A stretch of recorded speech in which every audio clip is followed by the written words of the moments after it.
2026 সালের দীর্ঘতম চন্দ্রগ্রহণ কোন দিন ভারতের কোথায় কোথায় দেখা যাবে? পূর্ণগ্রাস গ্রহণ কোন দিন? 3রা মার্চ 2026 সাল দোল পূর্ণিমার দিন হবে। চন্দ্রগ্রহণ শুরুর সময় বিকাল 3:20 মঙ্গলবার।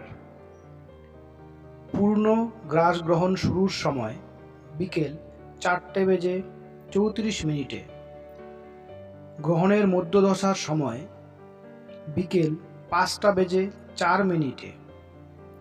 পূর্ণগ্রাস গ্রহণ শেষ হবে বিকাল 5:33।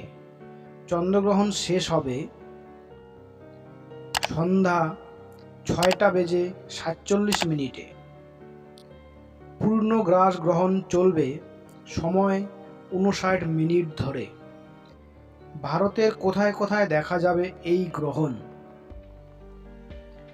পশ্চিমবঙ্গ, মিজোরাম, নাগাল্যান্ড, মণিপুর, অসম এবং অরুণাচল প্রদেশের বেশি দেখা যাবে এই গ্রহণ। বন্ধুরা, ভিডিওটি যদি ভালো লাগে একটি লাইক করে দেবেন এবং অন্যকে শেয়ার করে দেখার সুযোগ করে দিন। এই ধরনের আরও ভিডিও পেতে চ্যানেলটিকে সাবস্ক্রাইব করে সঙ্গে